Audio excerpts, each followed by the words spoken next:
Buen día, mi gente, and welcome to La Vida Más Chévere, the place where Spanglish-speaking, child-free Latinas y Latinas are learning to dismantle the toxic cultural bullshit we all grew up with. I'm your host, Paulette Errado. Mi gente, if you are a fan of DIY and all things handmade and gorgeous, then today is a treat. And if you aren't yet familiar with the beautiful personality behind Güey, here's your crash course. Luis Octavio describes himself as a serial entrepreneur, always creating where no one is for the Latino community. When he calls himself a serial entrepreneur, he is not kidding. In the first 10 minutes, we're going to hear about, I think, 3 of his businesses. The man is driven. We're attending Güey University today because Luis is going to drop lots of pearls of knowledge, and not just DIY or Güey knowledge, but also life knowledge. We're challenging stereotypes today, as is our raison d'etre. Look at me, I'm trilingual today, okay? Well, actually, there's going to be a lot of Spanglish spoken today. The Spanglish is in full force. For a translated version, check out the Substack post, always linked in the show notes and description. If you're watching this on YouTube, translations will be on the screen. Before we get into it, let me give you a heads up. I'm not going to be interrupting much today with my narrative voiceovers. I'm just going to let Luis speak for himself. I will note that there's going to be references to 3 key episodes prior to this one, all of which will be listed in the show notes and description. As only the second child-free Latino on the show, his story has parallels to my first male guest, Fede, but also significant contrasts. You'll hear him talk about how being out in the corporate world was something of a struggle. Luis is also really good friends with 2 of my previous guests, Pam and Linda, so of course, we're going to chat about them a little bit too. Funny enough, I met Luis first, and that kind of created the domino effect of having all the other Latina powerhouses on the show. He also mentions Adelita's Revenge, where we met, and if you're in Southern California, Adelita's Revenge is the place you gotta go, because it is the only brick-and-mortar store that sells the brand new, limited edition La Vida Más Chévere shirts available now. I'll leave you a link to find the store. It's in Long Beach. And many thanks to the proprietors Ivan Marquez y Marina Carranza, the child-free Latinas who run the store, for giving us the opportunity to meet on that fateful day. And also for carrying my shirt. Check out the link in the show notes and or the description to get your shirt. They are once again limited edition. Once they're gone, they're gone. I really admire Luis and how he's not afraid to show his most authentic self to the world as he does nearly daily on TikTok. And his story, in which he'll tell you that that wasn't always true, is super important for you to hear as someone who might also be looking for their most chévere and authentic self too. If you're a parent, I want you to especially listen to how he talks about his own and what his support system looks like, how his own father, an immigrant too, is also on a healing journey. I will break in with one trigger warning late in the episode, and you can skip to the next chapter, which will be about a minute 45 seconds down the way if you need to get past it, because there is a mention of self-harm that maybe you just don't want to hear today. Oh, and the title of this episode is related to our question of the week, which is, what tiny risk will you take after listening to this episode so that you don't, at the end of your life, have any regret? You can email me your answer or check out the links in the show notes or description to leave it there. Let's get on with it. Buen día, mi gente. Today I have the one and only Luis Octavio Güey here on the show, and I'm so excited because, Luis, you're like only the second guy to be on this program. You are breaking down barriers with me over here. Yes. Down those barriers. ¿Y cómo estás? Estoy bien. I'm blessed. I am in such a great mood, and I am happy that we're doing this, especially right now because I just got back from Mexico. I don't know if your audience is going to be able to see the video recording, but I am actually laying in bed. Oh, they are? They are. Ay, me hubiera peinado.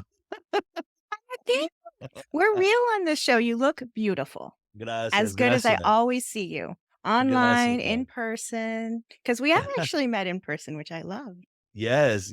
Yeah, I'm in bed because I'm recovering. I just got back from Mexico, And that was such a whirlwind because I actually was out there working Oh, and or as I like to say, working it. It was a lot, but I'm recovering. I fell from the second floor through some like in las escaleras, and that was like a meme. I hope somebody caught that so that oh I my could finally go gosh. viral, like Are you real okay? viral.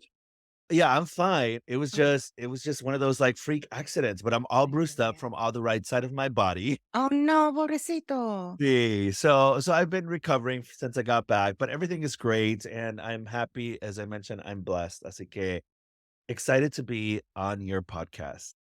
I'm excited to have you. So, backstory on you and how we met Mhm. was random.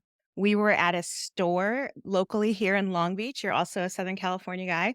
And they were having a DIY make your own piñata night for Valentine's Day. And Huh? we walk in, and who's the fabulous host of this event but Luis Octavio of TikTok fame, which is how you were billed. Like you were a big deal. I mean, you are a big deal, obviously.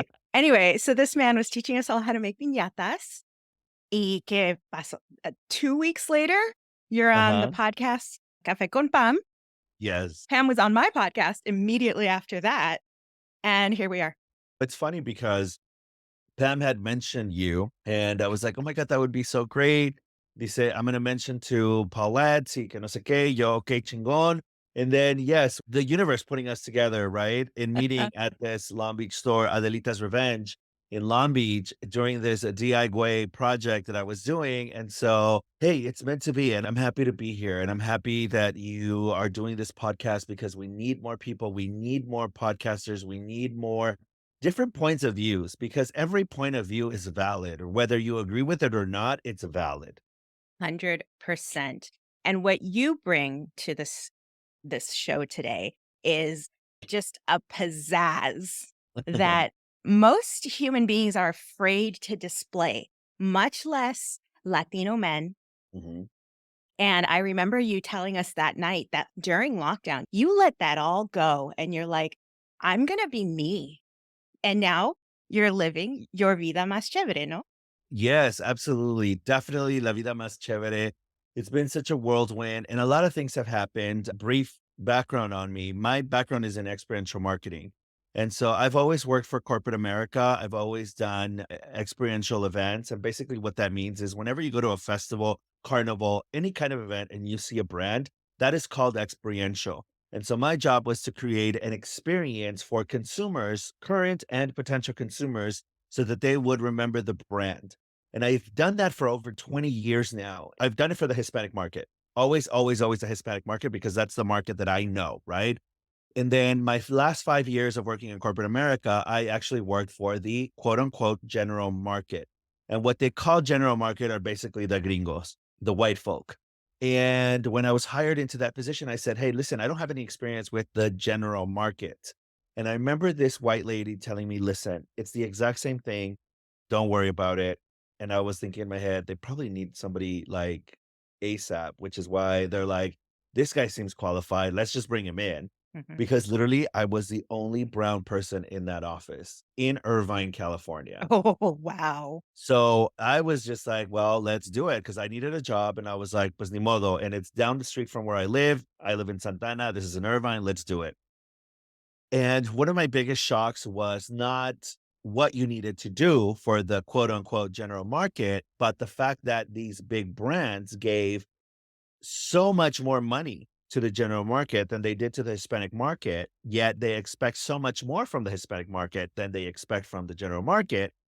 And so, just to give you an example, the same brand that I had worked with in different agencies would give the general market over $1 million for a 3-month campaign. And for the Hispanic market, they gave them $300,000 for 3 months. And in my head, I was like, holy shit, how is this even possible? So then the general market would go to like real random events and pay an absurd amount of money. I remember taking this specific brand to movies at the park in Brooklyn, and this brand paid $15,000 to be at movies in the park where about 100 people showed up. And I was thinking in my head, how are you paying so much money? And you're okay with that? Yet we take you to places like Fiestas Patrias, where there's going to be hundreds of thousands of people, and you don't even want to pay $5,000 for a 10 by 10 space. Like, how does that help me make that make sense? And so that's when I decided I need to do something else. I need to use my skills and what I've learned to really bring something to the table to my community, not just take brands that clearly don't care about them, clearly are not thinking about them, and clearly just want to give them a little bit of money so that they can see that they're there, so that they can buy their brands. And then when they go to the store, they remember that they saw it and that they purchase it and hopefully become loyal customers. And that's when I decided to launch Molcajete Dominguero with my co-founder at that time, Gladys. And before that, when I was at this corporate office, my assistant was third, fourth generation Latina, and she loved conchas. She loved pan dulce. And I was like, okay, her birthday's coming up. Let me find globos that talk about pan dulce or that say pan dulce or they are pan dulce. And no one had them. And I was like, what the heck? How does no one have pan dulce balloons? They're already round. But, like, for reals, how does no one have them? Yeah, and I called my friends in Mexico and I was like, por favor, búscame globos de pan dulce. And they were like, wait, no existen. They're not available. So to make a long story short, me and my friend Donna launched Globitos Company, which is a Mylar balloon company. And since then to now, we've sold over 35,000 pan dulce globitos. And we now have over 11 designs. So that's how this whole thing started of becoming an entrepreneur, creating events, Molcajete Dominguero, where we could gather everybody that sells Latino products that are inspired by us, created by us, and that they don't have to wait around for our season, which back then it was considered to be Dia de los Muertos. Dia de los And I was like, wait, Muertos. we don't just exist in Dia de los Muertos, and all these vendors and all these small businesses have amazing products that should be featured year round. Mhm. So that's how that started. Come the pandemic, I closed down Molcajete for the pandemic because we couldn't have it. And I was like, TikTok was starting to come around and I wanted to see how TikTok worked. I wanted to understand it. And I was like, what do I post? What do I post on TikTok? Because when TikTok opened, it was all about the dancing and and I was like, wait, yo no bailo así. And plus, I'm like older, I'm gonna look all ridiculo. But now come to learn, the older you look, the more ridiculo you look, the bigger you are. That's why you've Um, blown up? yeah, exactly. So I remember going through my personal Instagram and on the memories, there was a tablescape that I did that was like very Latino inspired. Mhm. That was my very first post, and the very next day, it had over, like, 400 views, and I was like, "Oh my god, how did I get 400 views? I have 0 followers," and then, obviously, by then, I had started bringing followers in 1 week, I had, like, 200, and then the next week, I had, like, 500, and it just kinda kept on growing, and I was like, "Okay, let me put something else similar to that," and I recycled old videos and then come to realize that people really liked my DIYs. And at the beginning, I was using hashtag DIY a la mexicana, but then to me, that sounded like huevos a la mexicana. And I was also thinking in my head, well, now I'm excluding anybody who is not Mexicano, right? And that's like the biggest thing for me. I don't like to use any specific words that are going to exclude Salvadoreños, Nicaragüenses, Guatemaltecos, anybody else. So then I was like, one day I was creating this DIY and I was like, güey, me quedó muy chido. And I use the word güey a lot. Mhm. So I was like, DIY, DIY. And I was saying the word DIY a lot. And I was like, DIY, DIY, DIY, way. And I was like, oh my God, DIY. Right? Like, that's it. That is it right there. And so then it became DIY. And what I love about what I'm doing and what I've created through the TikTok channel is that I like to give people ideas and Yeah. I give you this is step number one, step number two, and then you first have to do this. And then second, I don't do that because I don't like to do that. The only reason why I don't do more DIYs that I see online is because they specifically say, first you have to prime, then you have to do this, and then da da da da. And I'm like, wait, I'm just gonna do it like however I think it's gonna work. And people always clock me, right? Like, oh my God, you're not priming it. Or oh my God, you're not sanding it. I'm like, if you'd like to sand it and if you'd like to prime it, go ahead. I am doing it however as I like to say, or as people like to say, como Dios me da a entender, that is it. And, I think that that's why DIY has resonated with a lot of people. Yeah. Many of us don't have the time, the resources, or the patience. Mhm. And they've seen that literally, like the videos that I post that are about a minute long, that is obviously not how long it takes, but everything you see on there is literally what I do. There are no steps missing. And I Mhm. think that that's what gives people the will to be like, you know what? I'm going to try it. I'm going to try it because it doesn't look that difficult. So now, a year and a couple months later, I am almost at 50,000 followers. I've been able to say no to brands because they're coming at me with like pennies, Uh-huh. and I know what all of this is worth, and I'm not willing to give you my space for free or for Mm-mm. pennies, especially not my followers who are amazing. And that's where I'm at now on TikTok. It's amazing because the DIY space is so saturated con gringuitas. It's the Yeah. Instagram Barbie look, the Mhm. Pinterest look. It is very one dimensional. And you know what? Props to all those people doing it that way. Mhm. Okay. You came out here in your little corner. You're like, I'm just going to do it this way. Soy un hombre, soy Latino, and I don't have to give you a recipe. Just follow along. Exactly. And you And know and what's it's so loose and free and it doesn't feel like it has to be perfect. exactly, it And that doesn't. I love that it's just organic. It's Es la organic, it cosa. flows, and what and this is what I tell people because I focus on 2 things on my TikTok. The first one is the DIYs or the DIYs, right? And the second one is tablescapes. And one of the things listen, I've been doing this forever. You can ask anyone. I've done weddings, I've done quinceañeras, I've done bautizos because people see my aesthetic and they love it, right? Mhm. The times that I've done weddings, I've said to my friends, "Listen, I'll do it, but you can't come to me and say, me estoy imaginando this and then these Eres colors and" artista. You're an no. artist. You don't take direction. You take inspiration, Exactly. right? So when I do those bigger events that I know that they're memorable events that you're gonna take on forever, I always tell people I have no problem in doing it, but you have to give me free range. Mhm. You have seen what I've done, and if you love what I've done, then you need to trust that I will do something similar or better for your wedding or for your quinceaños or for your bautizo.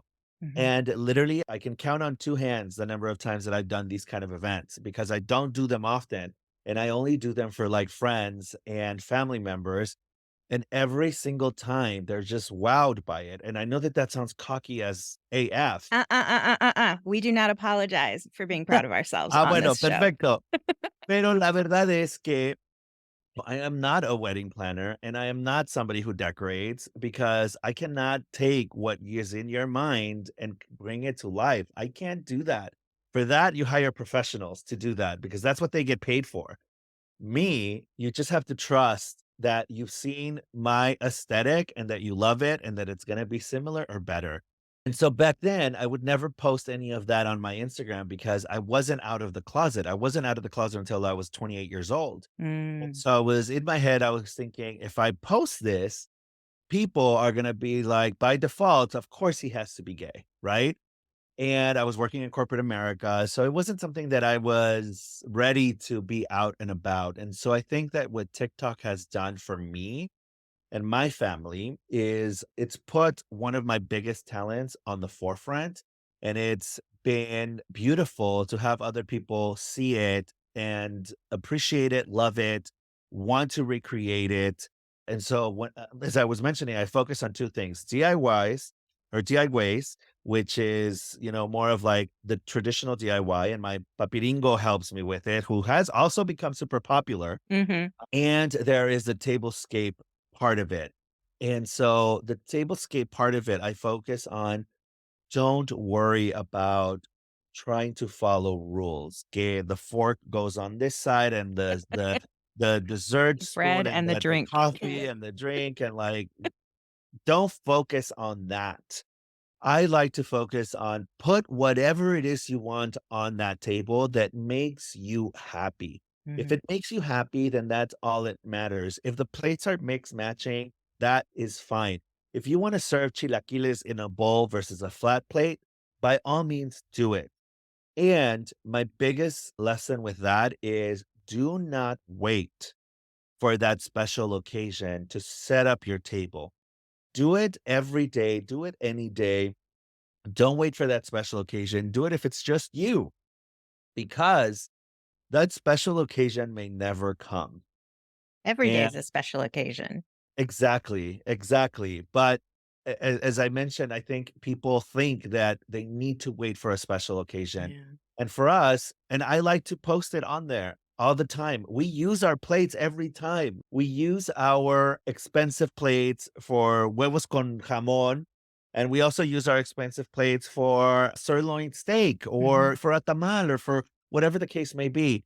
And I think that my family has learned that, and even my nephew the other day was like, "Which plate should we use? We're gonna have Chinese food." And I'm like, "Which ones do you wanna use?" And he was like, "I really like the blue ones. Bring them out." So, it's about that. It's about making every day a special occasion, as you mentioned. Yes, every day is a special occasion. The moment you wake up and you're breathing and you're able to move, that is a special occasion, and it should be celebrated. But building on that, I think that that's where the second part or the other part of DIY comes in, to remind people you don't have to wait. Do it, use your expensive china, use it all the time, mix it, put un florero, una planta, una maceta, whatever it is, as long as it makes you happy, as long as it makes your table beautiful to you, that's all that matters. Because I've also seen a lot of TikTokers that are like, you could never put the fork on this side, or you could never, and this is how, and 2 inches. And I'm like, wait, no, my miss. Like, shut the fuck up. Like, so that's what TikTok has done for me.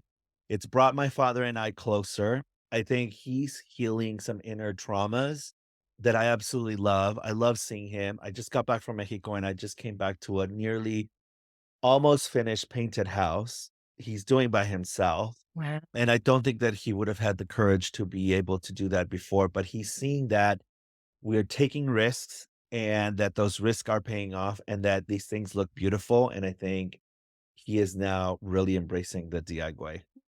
El Papi Dingo. That is so cool. I love the videos of your backyard. Those are my Gracias. favorite. You know what I love about our culture especially, but Latinidad in general? We are not afraid of color. And this is another way that you break free of those restrictions, the Pinterest restrictions. That's what I'm gonna call them, so we all know what I Uh-huh. mean. Yes, That it's very clean lines, just means devoid of color and white and boring. absolutely. And you know what? I have a theory about that because I think when we go to Latin America, we see all this color, and then Mhm. we get to the United States, and unfortunately, we do lose color. We do lose interest in color because many of us rent, and many of us think, I'm gonna get that deposit back. Right. And fact of the matter is that you don't. As much as you clean those walls, as much as you keep them white, as much as you don't hang anything from those walls, you're not gonna get your full deposit. And so for that reason, whenever I've rented, I've always seen that deposit as gone. That's the cost. That's the cost of me coming home to my home, Mhm. not someone's home I'm renting, Mhm. right? And every single time that my partner and I have rented a home, we've painted, we've added color, we've added texture, and believe me, I wanna say that maybe 3 out of 5 have said, "This is beautiful, we're keeping it this way." Mhm. Mm. So, I would say add color, you can always paint it white to Yeah. try to get that deposit back. I will Um say I have always gotten my deposit back. Oh, you have? I Okay, have, well, but I've you've never learned the painted secret walls. then. So, I've always been afraid to paint walls. Uh-huh, Right up to your point, because I don't have your eye. I used to be a photographer. I can put pretty pictures on the wall, but uh-huh. you have a different type of creativity that I would love to learn to encompass. But back to what you were saying, I think that if you go into it just expecting that the deposit is the cost of being able to beautify your home the way that you feel comfortable in, it It's get worth it. worth that. It's worth it. It's worth getting half of it or not getting it as long as you are coming home to your sacred space. Mhm. Because every time I come home and I come to my painted walls or my yellow kitchen. It just feels great, and it even feels better when people are coming and visiting and they're like, "Wait, this looks beautiful," or Hmm. "Wow, I would have never thought of, like, using this color." Yeah. So Yeah. I will say that I've always had colorful furniture. We went from like a bright red couch set, then we have a bright gold set now, and oh, lots of wow. pillows and just like rich jewel tones. That's my thing. So the walls are white. The landlord put in like really light beige carpet. So the carpet's basically white.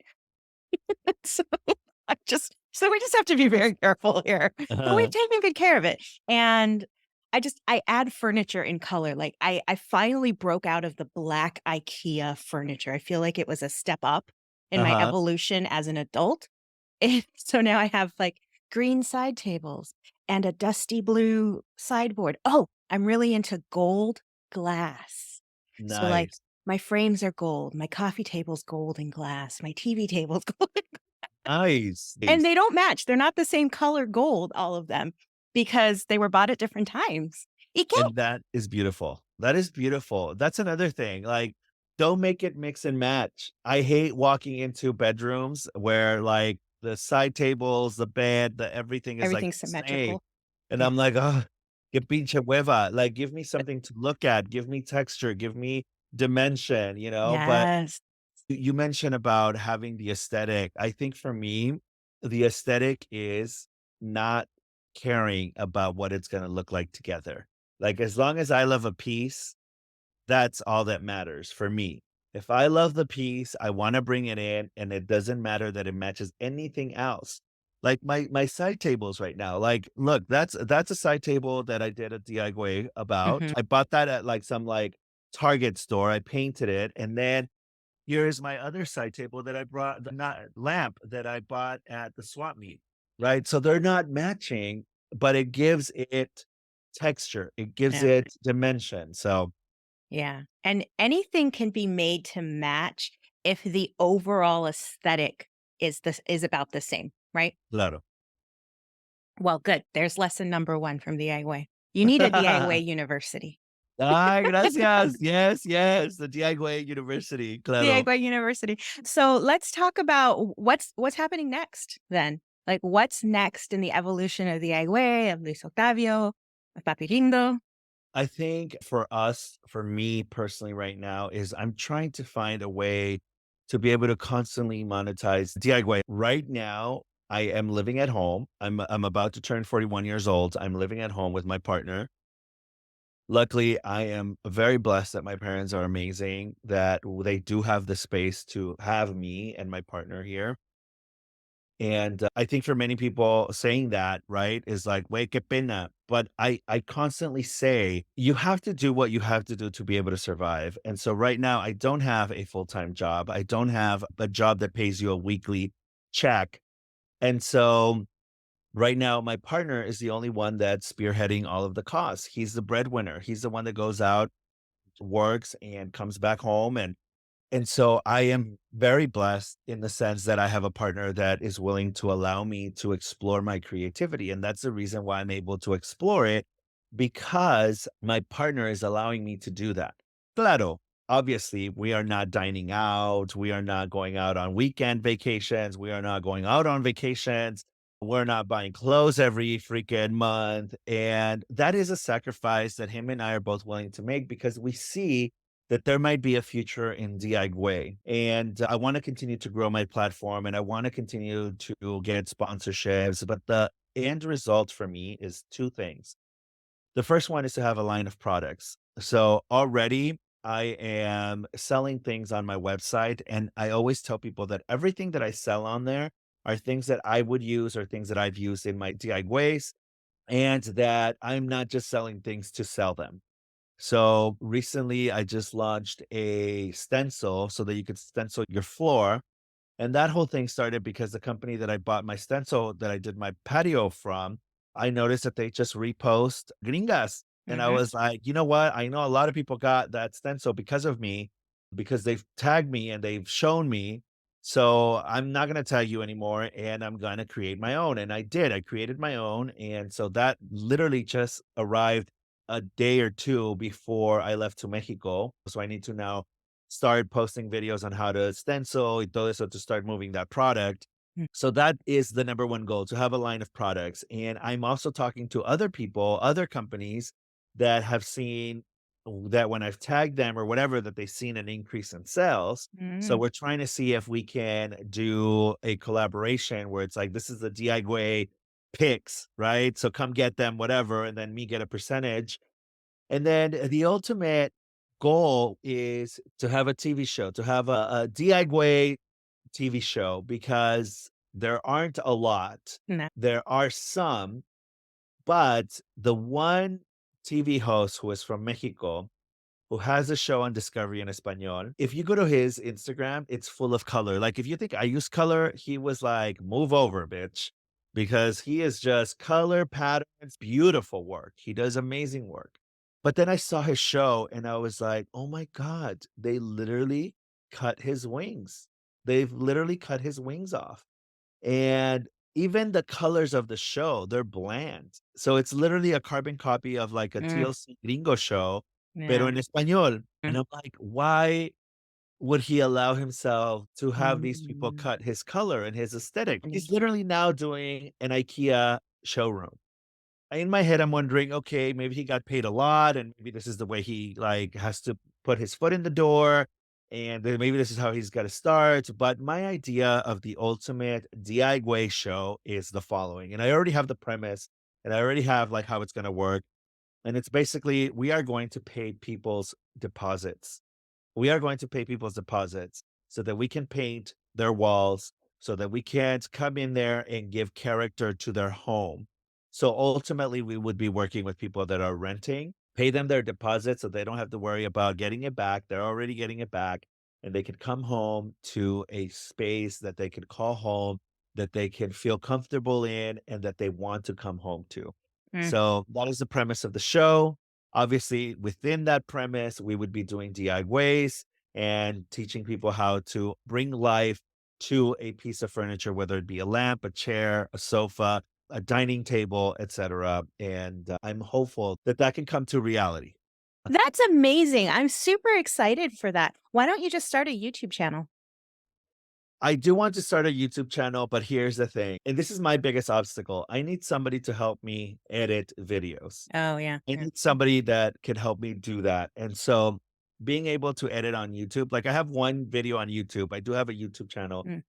pero sí necesito a alguien que me pueda ayudar a grabar y a editar. And so that is the biggest obstacle right now because I don't have the means to be able to pay someone to do that. And so I think that's why I need to focus on selling on my website so that I can generate some money to be able to do that and be able to ask people, "Hey, do you want me to help you redo your patio so that I can start creating content?" Mhm. I've already started to do that. People have already started to hit me up like, "Hey, how much would you charge me to help redo my patio?" And I have helped some people, pero pues también tengo que respetar la privacidad de la gente, and sometimes they don't want to appear on social media, right? So they're paying me. So it's like, okay, I'm going to respect that. You're paying me to redo your patio. I'm not going to post about it, right? But because they've seen what I've done with mine, that they're like, oh my God, I would love that. So they're willing to pay, but they're not willing to be on camera. So Right. So you're able to produce an income, but not content. exactly. And the goal would be both. And the goal would be absolutely, the goal would be both. I'm looking at your Instagram right now, Uh huh. and you spend more time on TikTok, don't you? I do. Yeah. TikTok's fun. I feel like it's easier to find your community on TikTok than it is on Instagram. It Instagram is. still has some like weird closed garden restrictions. Yeah, it's so weird, and TikTok has just been amazing.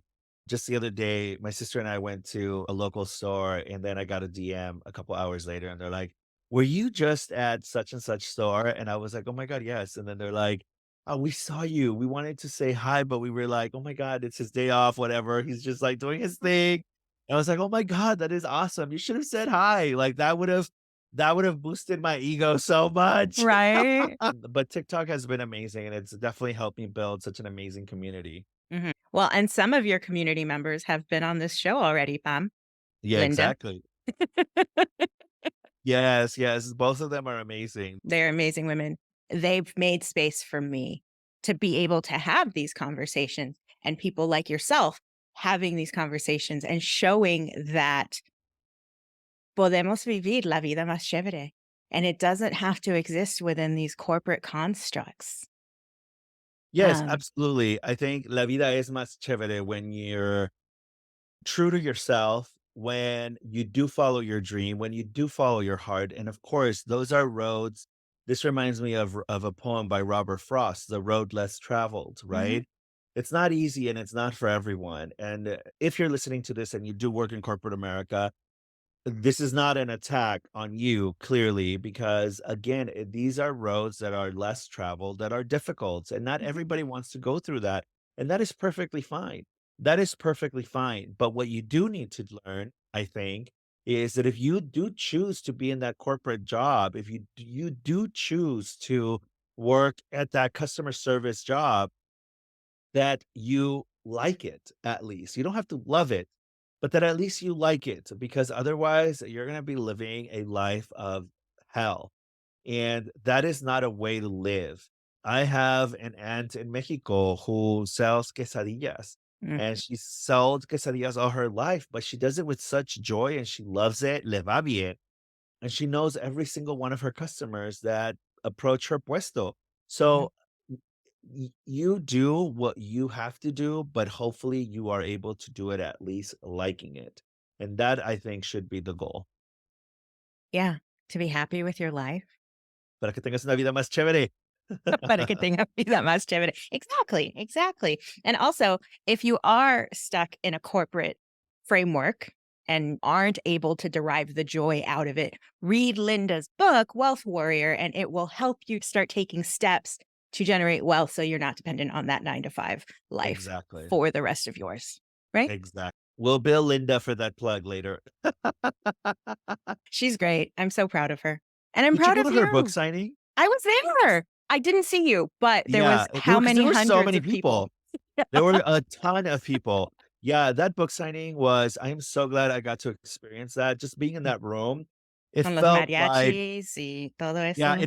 it felt like that's you were a part of history. Yeah, You were part of history, you were part of making a change because Barnes& and Nobles, was probably not ready for all that, she said and, so. She said yeah, as she said much. so. Yeah, you're right, she said so, and she fought for her to, like, have that bigger space, and the bigger space wasn't even enough. Nope. It overflowed, and then I went back to Barnes& and Noble's Instagram account, and I saw other authors, and I was like, "Oh, yeah, you were not ready. You were not ready for all of the like, it was beautiful. It was beautiful. It was amazing. And I'm glad that I was able to be in her presence, being able to be in the presence of all of the people that were there because it literally took, when they say it takes a village, Mhm, I was in that village mhm, with all mhm, of the people from the village. And that was mhm. beautiful. I got there and I was like, "Oh, I hope I see Luis. I don't know if Pam's coming up for this." And then, like, it was a mob. How many Yes. people do you think were there? I I estimated honestly on the think low end 200. I think, yeah, I think 200 people. Yeah. 200 people on the low end, but I left and there were still people arriving. So, Oh, yeah, I yeah. stayed till 10:30 to get my book signed. Yeah, no, I got there early because I had to leave early as well. And I got my book signed. I said hi to her and I said, "We'll touch base. I know you're super busy. I'm not trying to chit chat here with you." And record it, did a recap, and I loved it. Yeah, no, it was amazing. And you know what? Her elevating herself that way elevates all of us. Exactly. The rising tide thing, you know? You get to Absolutely. rise up with the people that you're in community with, or you can drown. I mean, you don't wanna Yeah, rise up, you no, I can drown. mean, it sucks, but I do have this theory that nosotros como Latinos, unfortunately, we have the envidioso, The uh, crabs in a barrel. yeah, the envidioso gene, and we have to check ourselves. Mhm. I have a hashtag no seamos envidiosos. We came up with that so that we could remind ourselves to not be envidiosos because it's very easy to be. It envidiosos. is, it is. And you know what? It's a process. It's Yeah, a process that you can learn. absolutely. It's just something that you have to learn, but you have to want to. That's the También, other thing. también, you're absolutely right. So, moving on, Yes. let's talk about how you don't want kids. I listen, los niños me desesperan un chingo, me desesperan muchísimo. When I first started thinking about going to the university, I was in junior high school, and my parents being, newly arrivals to the USA, of course, they were like, "You have to go to school, you have to go to school, get an education." But they couldn't tell me what kind of careers were out there except for maestro, abogado, y doctor, which are like the Yep. most common, right? And And some of the hardest.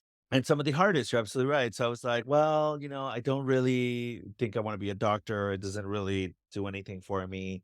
A lawyer, you have to be reading all the time. And I only want to read things that are interesting to me, not that I have to, right? I have to read in school, and it's not something that I enjoy.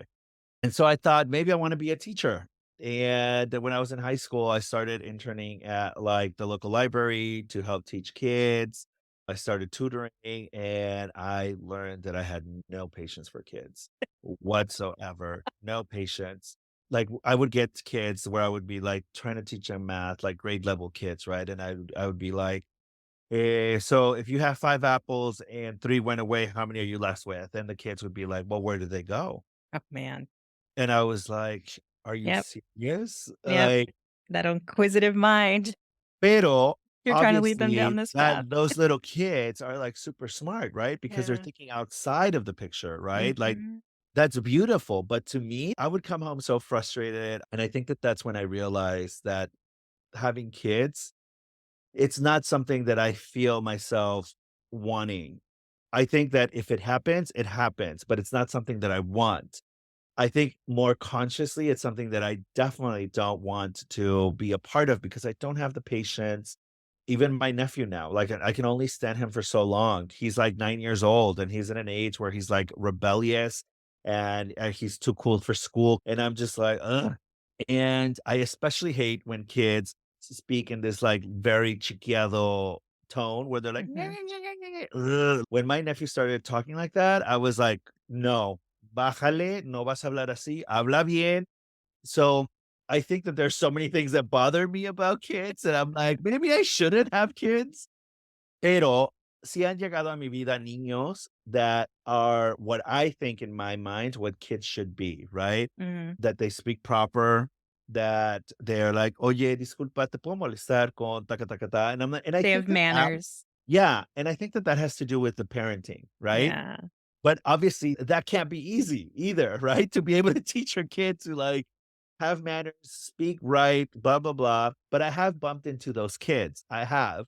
And when I do bump into those kids, I'm like, ay, así sí me gustaría tener un hijo, But I also know that it's probably very difficult to be able to get your kid to do that.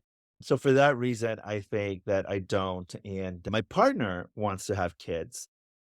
But we have 2 dogs, and conmigo, all I have to do is like, "Pulgoso, bájate de ahí." Se baja.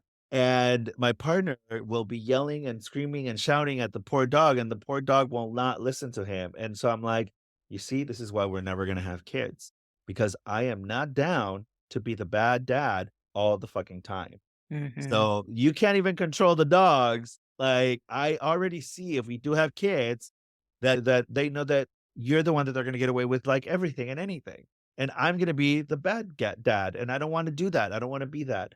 So yeah, so to me, kids are not something that is up there on my, accomplishment list. Yeah, and more power to you for recognizing that and saying it out loud, Para especially nuestras for comunidades, us yeah. Latinos and Latinas, that there's that expectation. And now, it used to be like, "Oh, you're gay, you don't have to have you're not gonna have kids." Like, Right. no. Yeah. Entonces, I mean, now there's no barrier to that, there shouldn't Yeah. be. I mean, in some people's minds there is, but fuck them. So, yes, you are still open to those bingos. It's like, "Well, ¿cuándo? ¿Y Yeah. cuántos?" My family doesn't say cuando. They don't, because I think in their mind, they probably are thinking they're not gonna have kids, right? Mhm. It's probably very, very true. But for me, I just feel that there's so many things that have to align in order for me to even consider the possibility. And it just like there's just so many things. So I think for me, it's not an important thing. It's not gonna break me or make me. It's just not. Mm. But for example, like I do have this conversation with my sister who's gonna turn 30. And she went with me to Mexico. But before that, a week before that, she went out with her high school friends, and all of them have kids that are 8 years old to 9 years old. And she came back and she was very bummed. And she was like, the conversation was different. Their kids are now older, they're young moms. And now I'm thinking in my head, like she really got in her head about like, what if I'm not a young mom? Like, como que si ya mañana se le acaba el mundo. Mhm. And I was like, listen, first of all, of course they're gonna have a different conversation because now their life is devoted to their child. Right. I'm sure that when you were talking and when you were saying things, they were probably like also jealous because, you know, they didn't get to live their juventud. Out of all of them, you're the only one that went off to college. You're the only one that has a career. You're the only one that like doesn't have kids and can get up and go at any time. Like you're going to Mexico next week for a whole 5 days. People who have kids can't always necessarily do that. So I think that society also needs to take a chill pill in regards to how they say things. Like, if you get married, so when are you guys having children? Like, Mm. that's none of your business. You don't know that maybe they've been married for 1, 2, 3 years and they still don't have children because one, they choose not to, right? Which is great. Two, how do you know that maybe they can't have children and now you're putting this burden on them and making them feel like shit? It's none of your business. Like, are you going to mantener a esta criatura? Are you going to help them fucking babysit? It's none of your business. So you shouldn't put that burden on these people. So I think our society is at fault for many people having children and thinking that they want to have children when in reality, listen, my sister came back so rejuvenated, meaning she was like, "I'm glad I was able to do this. I know that I would not have been able to do this with children." My younger brother couldn't come with us because he has his child, right? And he couldn't find somebody to babysit him and, whatever. And neither or is better than the other. We just need to learn to respect our decisions and our choices. Thank you. Thank you. That's all I think that people who don't want children are asking for. You Right. know, you don't hate kids, you are annoyed by some, but we're not opposite ends of an argument. We are all on the same side of wanting the populace to be aware, educated, happy in their lives, even if they make unconventional choices.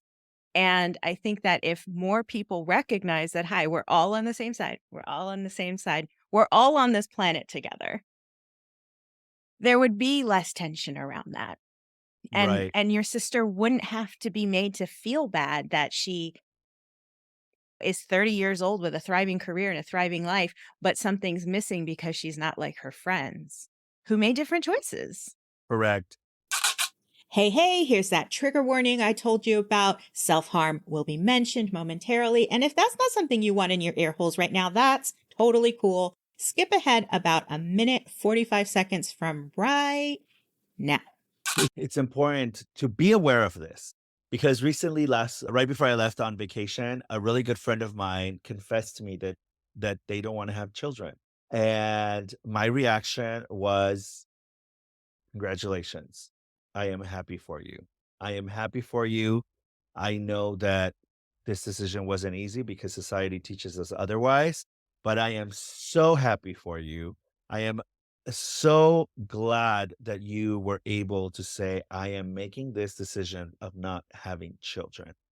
And way, that is beautiful. Mhm. And she nearly cried because she was like, this is the first reaction I get like this. Everyone else, every other close friends is, "Are you sure?" Ay, ay, ay. And it's like, "Wait, it's not like she's saying, 'I'm gonna commit suicide.'" Ay, ay, Like, ay. you No, you know? no, Like, it's not the same thing. it's not the same thing, right? So why are you asking, "Are you sure? Are you sure you Ay, wanna ay, live or ay. die?" Like, And no. and here's the thing, the reverse is never asked. What if we turned that around on people with the pregnancy announcement? Are you sure? Are you sure you want to do that? Another one? Yeah, You don't have right? enough con estos tres que tienes? E but our society normalizes the idea that, yeah, the more the merrier. Turn your friend onto this podcast. Yes. I have lots of people she can take examples from of lives that are thriving. I love that word thriving. I use it every Yes. single episode. Porque una vida más chévere. It's about the choices you make. And if she needs support and she needs to help find community around that, we're here for her. Gracias. I will definitely turn her onto the podcast. Yeah. For sure. Well, Luis, is there anything else you would like to share with us? You have been a font of wisdom today around DIY, around living your best life, around setting up a life that you can be proud of, about the struggles. Thank you for being honest about that, about the struggles that you faced, because I think a lot of what people show of their lives to the public is just the clean The and pretty clean and parts. the yeah, absolutely. Well, first of all, thank you for inviting me on your podcast. I know that I'm the second male or male identifying person on this podcast, and I really appreciate that because I know that as a podcaster, you have a vision, right? And so I'm honored that you would think that your audience would enjoy having me on. Entonces, por eso, Paulette, muchísimas gracias. I really, really appreciate it de todo corazón. And thank you. Thank you, thank you, thank you, thank you. You're very Don't take your space for granted. I don't take this space for granted, and I'm really, really happy that I'm on here. If there is one last and final piece of advice is that life is too short.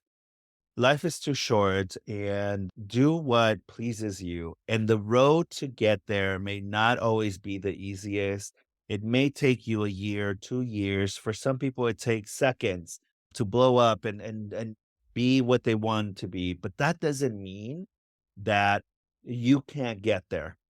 It doesn't matter your age. I am going to be turning 41 years old this year, and I still feel as young as when I started working at 17 years old. I'm still full of ideas, and it's not always going to be easy because you have society to help you bring you down, and you have society to help remind you that what you're doing is wrong and that what you're doing you should have done when you were younger. But it is never too late and I have seen it happen with older folks. And so, as long as you have your health, that's all that matters because without your health, you're not going to be able to do anything. So, have your health. As long as you have that, then you're able to accomplish everything and anything that you want. It's never too late. If you're listening to this podcast and you're like, pero pues ya ahorita esta edad, I don't even know how to use social media. It doesn't matter. Start somewhere. Start somewhere. Just take that first step because cuando te mueres or when you are agonizing or thinking you're going to die or you're on that deathbed, you're really going to die not because of the old age, not because of that enfermedad, that terminal disease. What's going to die first is your soul. And what's going to happen is you're going to think back through your life and you're going to be like, I should have kissed that boy. I should have asked this. I should have jumped off that cliff. I should have, etc., etc. So don't allow that moment when you come to the end of your life for you to start thinking of everything that you could have done when you were alive and well. Do that now. Take that risk. And when you're listening to this episode, take a risk right now when you're done listening to this, whatever that risk may be. It doesn't have to be big. I'm not saying go fucking bungee jump or go skydive or go take a travel, across Europe or no, I'm not saying that. I'm saying let's start small. So when you go through that drive-through or you go to that restaurant and you think somebody's cute, go and tell them. Or you love their nails or you love their earrings or you love what they're wearing, let them know. Hey, I love how this looks on you. It looks beautiful because you're going to make their day. And that is going to be the beginning of you taking risk because I promise you, you are probably one of those persons that only thinks about it and doesn't do it. And if you're that person, just start doing. Take that small step. It's going to feel amazing. Take that risk. Take that risk. Take that risk. Oh my God, we just found the title for this episode. Take that risk. Take that risk.